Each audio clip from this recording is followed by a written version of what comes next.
दोस्तों, कोर्ट में सुनवाई चल रही है। जज साहब फैसला सुनाने वाले हैं। जज साहब ने जो फैसला सुनाया, 4 लोगों के लिए फांसी की सजा। सबसे पहले जिसको फांसी की सजा सुनाई जा रही है वो है नगर निगम की आयुक्त कमिश्नर, जिसका नाम है रजनी भारद्वाज। दूसरा है कोचिंग मालिक, जो कोचिंग अवैध रूप से कोचिंग चलाता था, उसका नाम है विक्रमजीत परमार।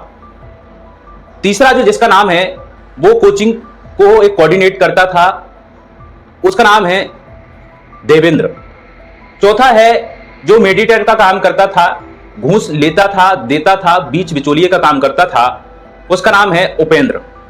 4 लोगों को फांसी की सजा सुनाई जा रही है और फांसी की जो सजा सुना रहा है कमिश्नर रजनी भारद्वाज के तलाकशुदा पति हैं, जिनकी 12 साल पहले तलाक हुआ था। उनका नाम है मुकेश। मुकेश जज साहब का नाम है। 4 लोगों को फांसी की सजा सुनाई गई। इनका क्या ऐसा क्राइम था जिसकी वजह से 4 लोगों को धारा 354 क्लॉज 5 के अनुसार फांसी की सजा सुनाई गई। दोस्तों नमस्कार, मेरा नाम है प्रकाश। आज की जो कहानी है वो कहानी की शुरुआत होती है ऐसे पात्रों से जिनका नाम रजनी भारद्वाज, मुकेश। रजनी एक ऐसे परिवार में जन्म लेती है जिसके पिताजी मास्टर हैं, टीचर हैं। गांव में रहती है रजनी, छोटे से पढ़ाई गांव में की। इसके बाद उसको 10वीं के बाद शहर में पढ़ाने के लिए भेज दिया। 11वीं उसने शहर से पढ़ाई की, 12वीं उसने की। इसके बाद 12वीं करने के बाद ग्रेजुएशन करती है। ग्रेजुएशन करने के बाद सरकारी नौकरी की तैयारी करने लगती है। सरकारी नौकरी की तैयारी करती है, कोई भी एग्जाम उसने पास नहीं किया। ग्रेजुएशन हो जाता है, सरकारी नौकरी की तैयारी 1 साल उसके पिताजी शहर में रहकर करवाते हैं।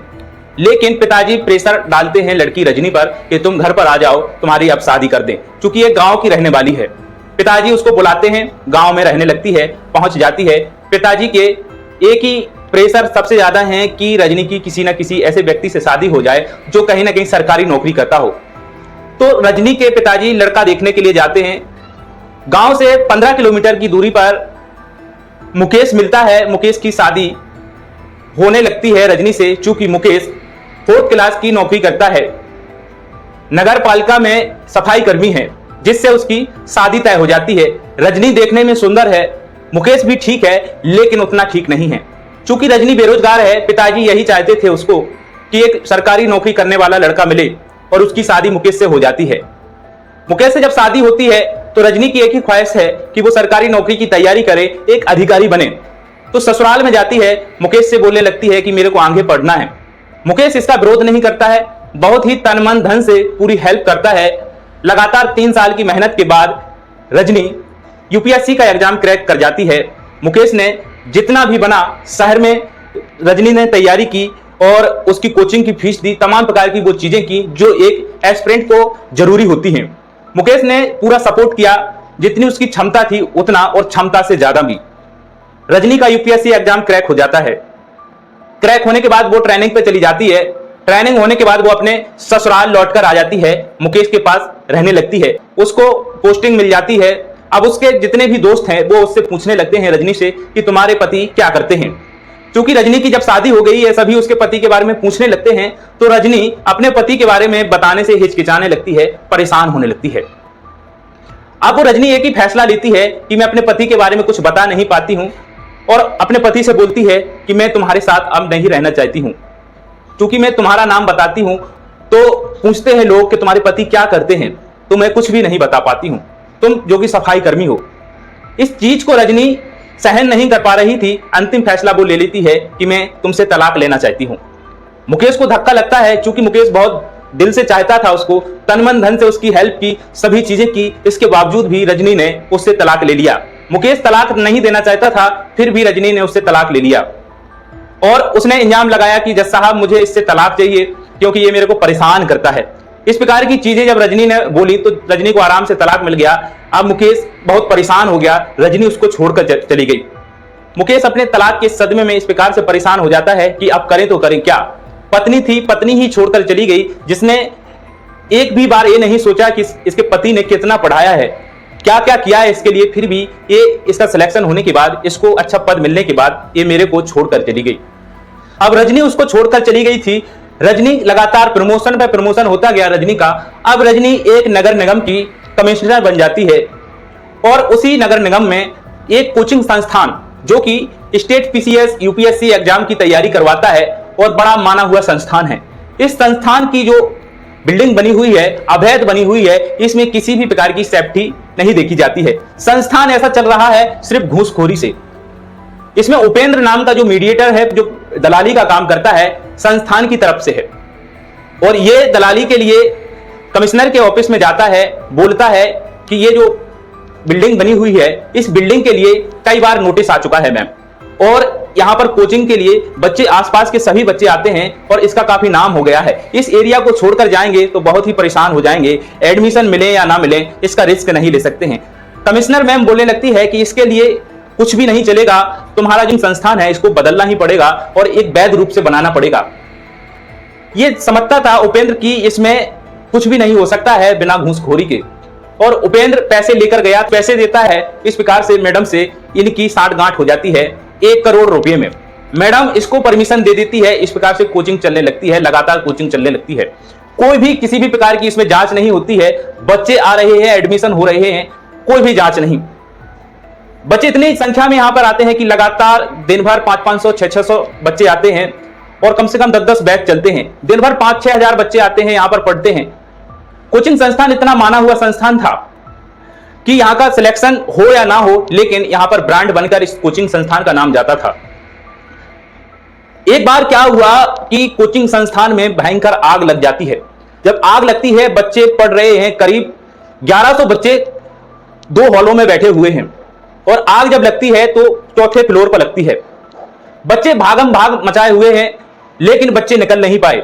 1100 बच्चों में से करीब 40 बच्चों की जान चली जाती है और यह मामला बहुत ही हाईलाइट हो जाता है, बहुत परेशान हो जाते हैं लोग। आखिरकार पूरे देश में इस मामले की गूंज उठ गई कि 40 बच्चे जो स्टेट पीसीएस की, आईएएस की, यूपीएससी की एग्जाम की तैयारी कर रहे हैं वो मारे गए हैं। अब करे तो करे क्या? नगर निगम पर प्रेशर पड़ता है, पुलिस पर प्रेशर पड़ता है, तमाम प्रकार की वो चीजें होती हैं। शासन प्रशासन इसमें लग जाता है कि आखिरकार हुआ कैसे हुआ। राजनीतिक तौर पर भी प्रेशर पड़ने लगता है, हर एक पद पर प्रेशर पड़ने लगता है। जांच बैठाई जाती है, जांच में दोषी वही मैडम पाई जाती है जिसका नाम है रजनी भारद्वाज। रजनी भारद्वाज ने इस कोचिंग संस्थान के लिए लीगल बताया, पैसे लेकर के अवैध संस्थान था उसको वैध बता दिया, सिर्फ 1 करोड़ रुपए की लालच में, और 40 बच्चों की जान चली जाती है। मामला बहुत गंभीर हो जाता है। सभी जो इसमें लोग लिप्त पाए गए वो 4 लोग लिप्त पाए गए, और भी ऐसे लोग थे जो कम से कम 50 लोग तो होंगे, एमसीडी से लेकर के, पुलिस से लेकर के, लेकिन 4 लोग मुख्य रूप से ऐसे दोषी पाए गए। एक तो कोचिंग संस्थान का मालिक, दूसरा ये कमिश्नर जो नगर निगम की कमिश्नर थी, आयुक्त थी रजनी भारद्वाज, तीसरा था मीडिएटर, चौथा था उसका कोऑर्डिनेटर, उस बिल्डिंग का कोऑर्डिनेटर। इस प्रकार से 4 लोगों के लिए अदालत में जो कार्रवाई होती है, जज साहब के सामने भेजा जाता है इन 4 को और दोषी पाया जाता है। जज साहब धारा 354 क्लॉज 5 के अनुसार 4 लोगों को फांसी की सजा सुनाते हैं। दोस्तों, तो ये जज साहब आखिरकार कौन है जो फांसी की सजा सुना रहे हैं? जज साहब कोई और नहीं है, जज साहब उसी कमिश्नर का 12 साल पहले तलाक हुआ था, वही पति है जिसका नाम है मुकेश। अब मुकेश जज कैसे बनता है, तो इस कहानी को हम वहीं लेकर चलते हैं जब रजनी का तलाक हुआ था। रजनी ने जब तलाक दिया था मुकेश को कि तुम एक 4थे क्लास की श्रेणी की नौकरी करते हो, यानी सफाई कर्मचारी हो, मुझे शर्म लगती है तुम्हें पति बोलने में और मैं तुम्हें तलाक देना चाहती हूं। उसी पति को तलाक देती है रजनी जिस पति ने उसको तन मन धन से पढ़ाया था, और मुकेश के दिल में ये बात लग जाती है। मुकेश हर्ट हो जाता है। रजनी तो छोड़कर चली गई, लेकिन मुकेश अपनी पत्नी को भूल नहीं पाया। और बात जब आती है तो मुकेश ने सफाई कर्मचारी की नौकरी करते करते साथ ही में उसने जुडिशरी एग्जाम की तैयारी की। चूंकि मुकेश ने एलएलबी की थी और एक प्रकार से जुडिशरी क्षेत्र में कैरियर बनाना चाहता था, लेकिन पैसे के अभाव के कारण जुडिशरी की तैयारी इसने शुरुआत में नहीं की। पहले सरकारी नौकरी की, वो भी 4th क्लास की। इसके बाद उसने अपने आप को संभाला और पत्नी के वियोग में तैयारी करने लगा। इस प्रकार से तैयारी की कि 2 साल में ही मुकेश ने जुडिशरी का एग्जाम फतेह कर लिया और एक जज बन जाता है। 12 साल बाद वही जज उन 4 क्रिमिनल जो हैं, जो जिनने क्राइम किया है, कमिश्नर, रजनी भारद्वाज और बिल्डिंग का मालिक, अवैध कोचिंग जो संस्थान चलाता था जिसमें 40 बच्चे मारे गए फायर के द्वारा। फायर सेफ्टी नहीं थी, कुछ भी व्यवस्थाएं नहीं थी, बच्चों को मारा गया, 40 बच्चों को। वो था और मीडिएटर था और साथ ही साथ कोऑर्डिनेटर था। चारों को धारा 354 क्लॉज 5 के अनुसार फांसी की सजा सुनाई गई। फांसी की सजा सुनाने वाला कोई और नहीं था, उसी रजनी का पति था, तलाकशुदा पति था, जिसका तलाक 12 साल पहले मुकेश से हुआ था। कारण यही था, मुकेश ने पढ़ाया। मुकेश चौथे क्लास की नौकरी करता था, सफाई कर्मचारी की नौकरी करता था, जिसकी वजह से उसी की उस भ्रष्ट पत्नी ने, कमिश्नर जो थी, नगर निगम की आयुक्त थी, उसने इसलिए उसको छोड़ दिया क्योंकि उसका पति चौथे क्लास की नौकरी करता था, कर्मचारी जो काम करता था वो सफाई कर्मी का काम करता था। दोस्तों की इज्जत बनाने के लिए अपने ही पति को उसने छोड़ दिया। अंततः मुकेश ने चारों को फांसी की सजा सुना दी और उनको वो सजा भी हो गई।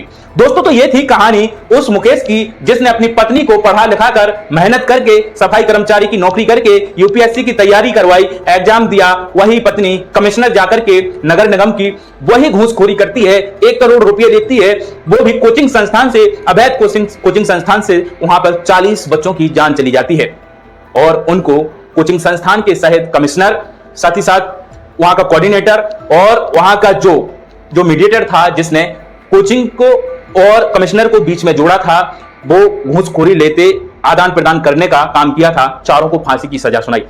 तो दोस्तों ये थी जो कहानी रजनी भारद्वाज, जो कमिश्नर, और मुकेश जो बाद में जज बना। पहले तो वो सफाई कर्मचारी था, अपनी पत्नी के वियोग में, तलाक होने के बाद वो जज बन जाता है। वही जज अपनी पत्नी को सजा सुनाता है क्योंकि पत्नी एक प्रकार से क्रिमिनल का काम किया था। 40 बच्चों की मौत की जिम्मेदार उसकी पत्नी थी। तो आपको ये कहानी कैसी लगी? दोस्तों कहानी जरा भी अच्छी लगी हो तो चैनल से आप जुड़ सकते हैं, यदि नए हैं तो चैनल को सब्सक्राइब कर सकते हैं। हमारी मुलाकात अगली कहानी में होगी, तब तक के लिए अपना ध्यान रखिएगा, ख्याल रखिएगा। नमस्कार।